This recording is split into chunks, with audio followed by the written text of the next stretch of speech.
me. Yeah. Yeah. Yeah. Can I have my note again, please? Thank you. Yeah.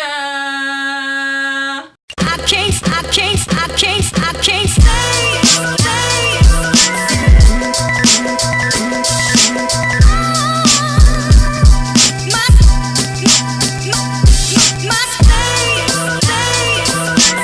Guys, it's me. I'm so excited to be back. I feel like I haven't talked in a while. Let's try that again. Guys, it's me and I'm so wow. Hello guys, welcome back to my channel. It's me, Alexa, and I'm so excited for this video. First of all, I'm excited to just sit and chat because I feel like I've been vlogging a lot and doing like other things, and it's been a while since we just sat and talked, and I'm excited for it. Okay, I am. Plus, this video is gonna be full of tea, so just get ready for it, okay? Are you ready? Are you ready? Okay, are you ready? Okay. So, first of all, this video is all of my opinions, so please don't come for me on Twitter. Don't get mad in the comments. It's just a discussion. It's just my opinion based on my experience, based on people I've met, based on people I've talked to, based on people that I have had things with. We'll call them things, okay? Whatever, I don't know. I think since I'm really, I think since I tend to be really private with my personal life, people assume that I have this secret dating life that I tell no one about, and they're partially correct and partially not. This video is gonna have some tea in it about my dating life, but it's also going to be just a general list of things that I've noticed about people in general, so not just guys. So I really want to go through this list of turn-ons, turn-offs, things that make people even more attractive, red flags of things where you're like, oh, you need to run for the hills if you see this happen. And let's just talk. I really just want to talk about all these different things that have to do with this topic because honestly, we all care about dating, love, relationships, marriage, all those kinds of things. So why not talk about it in a safe, healthy, fun environment than in a... Okay, so let's start with turn-offs because why not? Okay, so honestly I feel like I could make this list really long, but I'm gonna try to keep it short because I might do a part 2 of this video. Depends on if you guys are feeling it. Let me know in the comments if you want more of this after you hear what I have to say in this first one. First turn off, something that I cannot stand when guys do this, or if this is a quality that a guy has, it's an automatic red flag for me, when people are unreliable. Meaning, they say they're gonna do one thing and then they don't do it, or they say they're gonna do something and then it happens way later than they said they're gonna do it, or it never happens at all. I cannot stand when people's word is flimsy, because that tells me that if you're telling me that you're gonna do something and it's small and I can't trust you in that, then how the heck am I gonna trust you in big stuff if we're in a relationship? So no, unreliability, that is one of the biggest turnoffs to me. I'm not saying I'm perfect because I am very flighty sometimes because I'm a creative, so my brain has 100,000 things going on at once. But I really try to make sure that if I say I'm gonna do something, I do it. And if I don't do it, I'm really apologetic about it because I know that that's something that's really important in life. Plus, I feel like it just shows people that you value them if you say that you're gonna do something for them, with them, etc. and then you don't, or and then you do. I feel like if you say that you're gonna do something and then you do it, it shows people, hey, I value you, hey, what I say I mean, and it then kind of builds this relational capital where then you can trust people for bigger things, whether it's information, things that you want to tell them, things you want to share with them, or just vulnerability, opening up, all those kinds of things. But if you don't start the relationship, and I say relationship loosely, meaning like friendship, if you don't start the friendship off that way, then there's no way that it can ever get anywhere else, in my opinion. And I'm speaking in really black and white terms. Obviously there are caveats and there are exceptions and all that. I just said caveats and that wasn't even the right place to say it. Okay, this is another one. Okay, are you sitting and do you have your cup? Because I'm about to pour some tea in it, baby. Number 2, second turn off. It's in my top 3 for a reason because I'm trying to decide if I want to share this tea. It's just me and you, why not? One of the last guys that I had a thing with slash had feelings for was one of the last guys that I had a thing for, had feelings for, had a thing with, whatever you want to call it, was the biggest narcissist ever, and I had no idea. And by no idea, I mean that I just ignored my gut feeling and I made excuses and I said, you know what, but he's cute, and but X and but Z and blah blah blah blah blah. So first of all, red flag. If you have to ignore anything that you're feeling deep down, run, because that is a huge red flag that there's something up and that your spirit is catching on before your heart and your mind want to.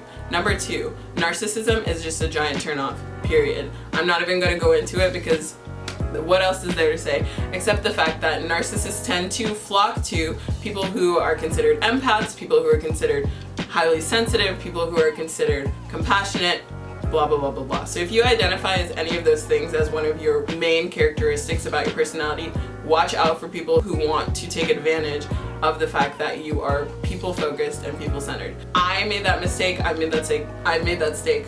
I'm gonna put a steak here. I made that steak for you. I've made that mistake before, and I will never ever ever, I say never ever ever like I can guarantee that, but I will try not to make that mistake again. So Auntie Alexa, Big Sis Lex, whatever the heck you want to think of it, is telling you don't do it. Oh my gosh, okay, here's the next one. I cannot stand when people always have to be right, when they can't admit that they're wrong, when they won't apologize, but instead they point the finger, or they make someone else feel guilty, or they change the subject, or they make the focus of the disagreement or the argument about something else that has nothing to do with, because they want to detract from the fact that they made a mistake or that they were in the wrong. I cannot stand that. No one enjoys being wrong, but at least be able to say, hey, I messed up, or hey, I was wrong, or even at the very least, I'm sorry for hurting you. I don't necessarily feel like I'm wrong, but I'm gonna apologize because this person that's in front of me, this person that I care about, is upset about something that I did. I feel like at this point in the video, I sound like I'm coming for people, but I'm really not. I just get really heated and into this discussion because it's something that I feel like people don't talk about enough. And whenever it's something that I feel like people don't talk about enough and I'm passionate about it, I'm like that. Did you get that? I'll play it one more time. Yeah, so something else that goes with what I just said, so I guess I'll tag this on to the narcissism one, is when people always have to make a conversation about themselves. That's a giant red flag. If they can't feel comfortable stepping outside of the spotlight and letting someone else take the floor in a discussion, in a party, in a room, in a gathering, whatever, that's a huge red flag, because it can't always be about you. Sometimes you have to step back and listen to people.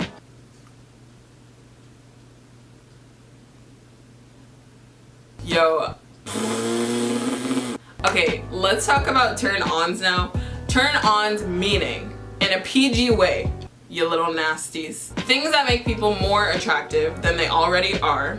Things that are cool about people, male or female or whatever gender. Things that make people more appealing. Things that make people want to be around you. Things that make people want to date you, okay?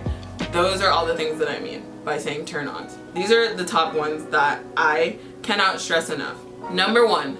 Oh my gosh, when people are comfortable being vulnerable, and when people don't have this fragile, toxic masculinity vibe about them, when they know that they can be strong and also show their feelings, done. That's it. That's all you need. No, I'm just kidding. That's not all you need, but that is such a huge thing. I love that so much, because who cares about showing emotion? I cannot stand when people think that if they show their emotions or they show any sign of anything less than happy or strong, then they are showing weakness. That's so stupid. That's such a black and white, oversimplified way of viewing the world. When people feel like they can show their emotions in a safe and healthy way, when they can communicate, when they can really show how they're feeling without worrying about how people are going to view them, I think that's the most beautiful thing in the world. Guy or girl, but I'm talking about guys because that's who I'm attracted to. So I'm saying if guys are like that, mwah, love that.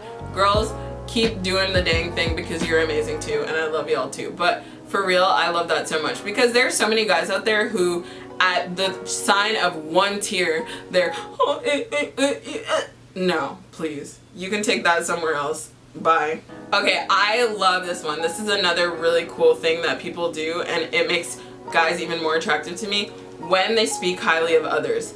I love when people are comfortable encouraging other people, and when someone comes up in a conversation that that person knows and they just take a second to talk about their amazing qualities. So if I'm talking to someone and someone comes up naturally in conversation, and then that person's talking about, oh, they're this and oh, they're that, and I love how they do this, or they're such a good guy, or they're such a great girl, whatever, I think that's so cool, because it shows that they're comfortable being encouraging and spreading light and love through their words instead of just talking bad about people. Because the opposite is also true. Sometimes you'll say someone's name in a conversation and people always have something bad to say.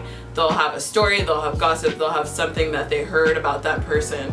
And I hate when people are trying to taint other people's, I almost said negotiations. Not negotiations. I hate when people are trying to taint other people's reputations, because that's a sign to me that you're insecure, and that's really a huge turn off. So I love when people speak highly of other people, even when that person's not there. Actually, when that person's not there, that's when I love it, because if that person's there, then I mean, that's great and stuff. But if they speak highly of someone else behind their back, that's beautiful to me, because that shows me that they're confident, that they know that bringing someone up and raising someone up with their words isn't going to take away from their uniqueness and their success, etc, etc, etc. Oh my gosh, another huge turn on, something that I love, is when people are active listeners. There's a huge difference between being an active listener and, I was gonna say a passive listener. I don't know if that's real. I'll look it up. If it is, I'll put it on the screen. But there's a huge difference between being a normal listener, a great value Walmart brand listener, and a Givenchy listener. You feel me? Because there are those people who listen and it just looks like they're zoning out when you're talking, and I feel like that's not real listening. I love the people who are actively listening. When they're listening to you and they're all those little verbal cues that encourage people to keep talking, love that. I also love when people are actively listening and then they have engaging questions to give back to you about something that you said. And especially when people are listening to what you're saying and then they tell you something that completely sums up how you're feeling about what you're talking about, and you're like, whoa, how are you in my head? I love that. When people can really pick up on how you're feeling about something and then they can say it back to you. All those things are qualities of active listeners. They're qualities that people have naturally, but this is also something you can work on if you're someone who's like, okay, I really need to work on listening better. Because honestly, I feel like everyone can work on listening. I feel like I'm a really great listener, but I still catch myself sometimes being a terrible listener. So here are some suggestions of things to do to be an even better active listener. But I think that's such an attractive thing for a guy to have. If they're an active listener, that tells me that they're putting someone else before themselves, and they can step out of their world long enough to listen and be there for someone else. Okay, so the last one that I'll talk about that is so attractive when people do this or have this quality is ambition and drive. When someone is ambitious and they have that, I don't know, that spark, that joie de vivre that makes them really just jump out of bed in the morning and go for their dreams, go for what they're passionate about. I think that is the most beautiful thing ever, because it's also contagious. Like when I'm around people like that, I get like hype. I'm ready to go. I'm like, let's go. What we finna do? Let's go, let's go, let's go. So I love being around people like that, and I love when I meet guys who have that quality, because that automatically makes me think, okay, you're headed somewhere. Period. Ladies, you know exactly what I mean. But it means that they're going somewhere with their lives. They're trying to do something with their lives. They're not just sitting around collecting dust on themselves. Huh? Alright guys, so those are my biggest turn-on, turn-offs of 2019. Stay tuned for 2020 because I'm sure there will be more. No, I'm just kidding. But thank you guys so much for watching. I hope you enjoyed this video. I hope you got something out of it. I hope that we related on some kind of level. If there are some that I didn't think of, leave them down in the comments because I want to know what your biggest turn-ons and turn-offs are.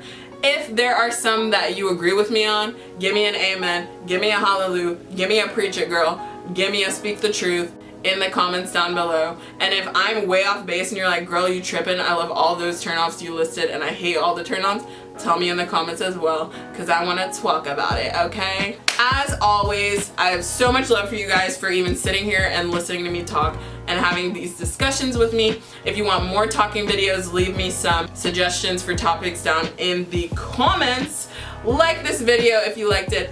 Give me a thumbs down if you hate my face. and share it with some people that you think will like the truth I'm laying down for y'all. And subscribe and turn on those post notifications. Love you guys so much. You're the best, and I will see you in the next video.